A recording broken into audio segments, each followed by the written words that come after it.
നമ്മളെല്ലാവരും പുതുവത്സരത്തിലേക്ക് പോവുകയാണ് അല്ലേ മഞ്ജു?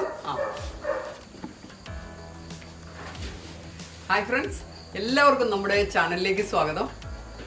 2023 അങ്ങനെ പതുക്കെ പിൻവാങ്ങിക്കൊണ്ടിരിക്കുകയാണ്. നമ്മൾ പുതുവത്സരത്തിലേക്ക് കാലൂന്ന് നിൽക്കുകയാണ്. കഴിഞ്ഞ വർഷം 2023 സന്തോഷപ്രദമായിരുന്നിരിക്കാം, അല്ലെങ്കിൽ നിരാശാജനകമായിരുന്നിരിക്കാം. ഇത് രണ്ടുമായിരുന്നു എനിക്കും എൻ്റെ കുഞ്ഞുങ്ങൾക്കും.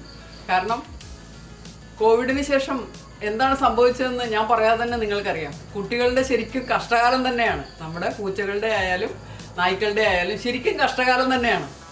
കാരണം ഒത്തിരി പേര് പെട്ടെന്ന് പൂച്ചകളെയും നായ്ക്കളെയൊക്കെ മേടിച്ച് ബ്രീഡ് ചെയ്യിപ്പിച്ച് പിന്നെ ഇപ്പോൾ അവരെ നിരുപാധികം റോട്ടിലേക്ക് വലിച്ചെറിയുകയാണ്. വളരെ സങ്കടമുള്ളൊരു കാഴ്ചയാണ് നമ്മൾ ദിനം പ്രതി കണ്ടുകൊണ്ടിരിക്കുന്നത്. അതോടൊപ്പം തന്നെ കുറേ ചെന്നായ്ക്കൾ പോലുള്ള മനുഷ്യർ അവരെ കടിച്ച് കീറുകയാണ്, അടിച്ചോടിക്കുന്നു, വിഷം കൊടുത്ത് കൊല്ലുന്നു. അങ്ങനെ ഒത്തിരി നിർഭാഗ്യകരമായ സംഭവങ്ങൾക്ക് സാക്ഷ്യം വഹിച്ചുകൊണ്ടാണ് 2023 കടന്നുപോയിക്കൊണ്ടിരിക്കുന്നത്. ഇനി വരുന്ന ഒരു പുതുവത്സരത്തിലെങ്കിലും ഇനി വരും വർഷങ്ങളിലെങ്കിലും നമ്മുടെ കുഞ്ഞുങ്ങൾക്ക് സന്തോഷപ്രദമായ ആരോഗ്യപ്രദമായിട്ടുള്ള സുരക്ഷിതത്വമുള്ള ഒരു ജീവനം ഉണ്ടാകട്ടെ എന്ന് നമുക്ക് ആശംസിക്കാം, പ്രാർത്ഥിക്കാം. നമുക്കും പറ്റുന്ന രീതിയിൽ കാര്യങ്ങളൊക്കെ ചെയ്യാം. പൂച്ചകളെ ഇഷ്ടമല്ലാത്തവർ കുറവാണ് എന്ന് തന്നെ പറയാം. എന്ത് സ്നേഹത്തോടെയാണ് അവർ, ഒന്നും പ്രതീക്ഷിക്കാതെയാണ് അവർ നമ്മളെ സ്നേഹിക്കുകയും നമ്മളോടൊന്നിച്ച് കഴിയുകയും ചെയ്യുന്നത്. എങ്കിലും അവർക്ക് വേണ്ടുന്ന ഒരു അല്പം ആഹാരം പോലും കൊടുക്കാൻ നമ്മൾ മടി കാണിക്കും. പക്ഷെ അപ്രീഷിയബിൾ ആയിട്ടുള്ള ഒത്തിരി കാര്യമുണ്ട്. ഒത്തിരി കുഞ്ഞുങ്ങൾ തന്നെ പൂച്ചകളെ വാങ്ങിക്കുകയും അല്ലെങ്കിൽ അഡോപ്റ്റ് ചെയ്യുകയൊക്കെ ചെയ്ത് നന്നായിട്ട് നോക്കുന്ന ഫാമിലീസ് ഉണ്ടെന്ന് എനിക്കറിയാം. നിത്യേന എന്നാണോ ഒത്തിരി പേര് എന്നെ വിളിക്കുന്നുണ്ട്. കുട്ടികൾക്ക് വയറുവേദനയാണ്, കുട്ടികൾക്ക് ദഹനക്കേടാണ്, കുട്ടികൾക്ക് ചെവി വേദനിക്കുന്നു, കുട്ടികൾക്ക് പനി വരുന്നു. അങ്ങനെ പറഞ്ഞ ഒത്തിരി കാര്യങ്ങൾക്ക് അവർ സംശയം ചോദിച്ചുകൊണ്ടേയിരിക്കാറുണ്ട്. അതൊക്കെ വളരെ അപ്രീഷിയബിൾ ആയിട്ടുള്ള കാര്യമാണ്. കാരണം കുഞ്ഞുങ്ങളെ അവർ ശ്രദ്ധിക്കുന്നു എന്നുള്ളതാണ് അത് കാണിക്കുന്നത്. അപ്പോൾ നമ്മുടെ ചാനലിൽ ഏകദേശം 500-ലേറെ വീഡിയോസ് ഉണ്ട്. നിങ്ങളെല്ലാവരും കാണണം. 2023 തികച്ചും നിരാശാജനകമായിരുന്നു എനിക്ക്. കാരണം ഒരുപാട് ആരോഗ്യ പ്രശ്നങ്ങൾ, സാമ്പത്തിക പ്രശ്നങ്ങൾ, കുഞ്ഞുങ്ങൾക്ക് ഫീഡ് കൊടുക്കാൻ പോലും പറ്റാത്തൊരു സാഹചര്യം പോലും ഉണ്ടായി. അതുമാത്രമല്ല, ഞങ്ങളെ ഏറെ ഇഷ്ടപ്പെടുകയും സപ്പോർട്ട് ചെയ്യുകയും ചെയ്തിരുന്ന എൻ്റെയും എൻ്റെ പെറ്റ്സിൻ്റെയും പാറു മൺമറഞ്ഞു പോയൊരു വർഷം കൂടിയാണ്. എനിഹോ, പുതുവത്സരത്തിൽ തീർച്ചയായിട്ടും ആഴ്ചയിൽ ഒരു വീഡിയോ എങ്കിലും ഇടാൻ ഞാൻ ശ്രദ്ധിക്കുന്നതായിരിക്കും. നമ്മുടെ കുഞ്ഞുങ്ങളെ വളർത്തുന്ന കാര്യത്തിൽ അവരെ സപ്പോർട്ട് ചെയ്യാനുള്ള ക്ലൂസുമായിട്ട് തീർച്ചയായിട്ടും എല്ലാ ആഴ്ചകളിലും നിങ്ങളുടെ അടുത്ത് എത്തുന്നതായിരിക്കും. അതിനു മുന്നായിട്ട് ഒരു കാര്യം, കാരണം ഒരു വർഷത്തോളമായി ഞാൻ നിങ്ങളുടെ മുമ്പിൽ വന്നിട്ട് എന്ന് തന്നെ പറയാം. കാരണം ഒത്തിരി നാളുകളായി. അപ്പോൾ നമ്മുടെ ചാനൽ ആരും മറന്നു പോകരുത്. എല്ലാവരും സബ്സ്ക്രൈബ് ചെയ്യണം.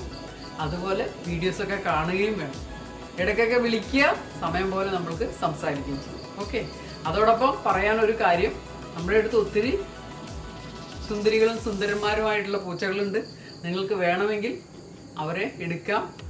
നാമമാത്രമായിട്ടുള്ള ഒരു എമൗണ്ട്. ഒരിക്കലും ആരും ഫ്രീ ആയിട്ട് ഒരു പൂച്ച ഓണറോടും പൂച്ചയെ അല്ലെങ്കിൽ നായ്ക്കളെ ആയാലും പെറ്റ്സിനെ ഫ്രീ ആയിട്ട് ചോദിക്കും. കാരണം ഒരു പൂച്ചയെ വളർത്തിക്കൊണ്ടുവരാനുള്ള എക്സ്പെൻസ് എത്രയാണെന്ന് നമുക്ക് നന്നായിട്ട് അറിയാം. ഇപ്പോൾ പൂച്ചകൾക്കൊക്കെ വില കുറഞ്ഞു, പൂച്ചകളുടെ ഫുഡിന് വില കൂടി. അത് പൂച്ചക്ക് ഫുഡ് കൊടുക്കുന്ന എല്ലാവർക്കും അറിയാം. അതുപോലെ വാക്സിനേഷൻ, ഡിവോമിങ്, അങ്ങനെ അവർക്ക് വേണ്ടുന്ന അത്യാവശ്യം വേണ്ടുന്ന മൈനർ എയിൽമെൻറ്റ്സ് വന്നാലുള്ള ട്രീറ്റ്മെൻറ്റിനുള്ള എക്സ്പെൻസ് എല്ലാം നോക്കുമ്പോഴേക്ക് ഒരു എക്സ്പെൻസീവ് ആയിട്ടുള്ളൊരു കലാപരിപാടി തന്നെയാണ്. സ്നേഹം ഉണ്ടെങ്കിലും വളരെ എക്സ്പെൻസീവ് ആയിട്ടുള്ളൊരു കലാപരിപാടി തന്നെയാണ്. അതുകൊണ്ട് വെറുതെ കൊടുത്തു കഴിഞ്ഞപ്പോൾ എനിക്കുണ്ടായ അനുഭവം ഞാൻ നിങ്ങളോട് പറയും. അതിനുള്ള രക്തസാക്ഷികൾ ഇവിടെ തന്നെ ഉണ്ട്, അതിൻ്റെ വിക്ടിംസ് ഇവിടെ തന്നെയുണ്ട്. കൊണ്ടുപോയി 2 ആഴ്ചകൾക്കുള്ളിൽ അവരുടെ രൂപം ഭാവം ഒക്കെ മാറ്റിയിട്ട് അവർ കൊണ്ടുത്തും. ജടയൊക്കെ കെട്ടി ആകെ നാശമായിട്ട് ഇപ്പോൾ അവർ ഒരുമാതിരി റിക്കവർ ചെയ്ത് വരികയാണ്. അപ്പം വെറുതെ കൊടുത്തു കഴിഞ്ഞാൽ കുഞ്ഞുങ്ങളെ അവർ ശ്രദ്ധിക്കും. ഒരു ആരംഭശൂരത്വം മാത്രമായിരിക്കും. അതുകൊണ്ട് ഫ്രണ്ട്സ്, ഇവർ സ്നേഹമുള്ള ജീവികളാണ്. നിങ്ങൾക്ക് നമ്മുടെ ബന്ധുക്കളെക്കാളും നമ്മുടെ ഫ്രണ്ട്സിനേക്കാളും ഏറ്റവും കൂടുതൽ നമ്മളെ സപ്പോർട്ട് ചെയ്യുകയും സ്നേഹിക്കുകയും ചെയ്യുന്നത് ഇവരാണ്. അപ്പോൾ അവരെ നിങ്ങൾ മറക്കരുത്. നിങ്ങളെ മാത്രം കാത്തിരിക്കണം. ഇപ്പം ഞാൻ പുറത്ത് പോയി കഴിഞ്ഞാൽ അധിക സമയം എവിടെയും നിൽക്കില്ല, പെട്ടെന്ന് വരും. എന്തുകൊണ്ടാണ്? ഇവർ എനിക്ക് വേണ്ടി ഇവിടെ കാത്തിരിക്കുന്നു. എൻ്റെ ജീവിതം ഒറ്റയ്ക്കാണ്. ആ ഏകാന്തത എനിക്ക് ഏകാന്തതയായിട്ട് ഫീൽ ചെയ്യാറേ ഇല്ല. എന്തുകൊണ്ടാണ്? ഇവരൊക്കെയാണ് എൻ്റെ ഫ്രണ്ട്സ്. ഓക്കെ, അപ്പോൾ ഫ്രണ്ട്സ്, ഒത്തിരി നീട്ടുന്നില്ല. ഒത്തിരി വീഡിയോസ് നമ്മുടെ ചാനലിലുണ്ട്. ഇടയ്ക്കൊക്കെ അതൊക്കെ ഒന്ന് കാണുക. നമ്മുടെ കുഞ്ഞുങ്ങളെ എങ്ങനെ ആരോഗ്യത്തോടെ പരിപാലിക്കാം എന്നതാണ് ആ വീഡിയോസിലൊക്കെ മെൻഷൻ ചെയ്തിരിക്കുന്നത്. അപ്പോൾ തീർച്ചയായിട്ടും വീഡിയോസ് കാണുക. സംശയങ്ങൾ എന്തൊക്കെ ഉണ്ടെങ്കിൽ തീർച്ചയായിട്ടും നിങ്ങൾ വീഡിയോസ് കണ്ടു കഴിഞ്ഞാൽ നിങ്ങൾക്കത് ഗുണകരമായി. ഓക്കെ, അപ്പോൾ എല്ലാ സുഹൃത്തുക്കൾക്കും സന്തോഷകരമായ, ആരോഗ്യകരമായ, ഐശ്വര്യപൂർണമായിട്ടുള്ള പുതുവത്സരം ആശംസിക്കുന്നു.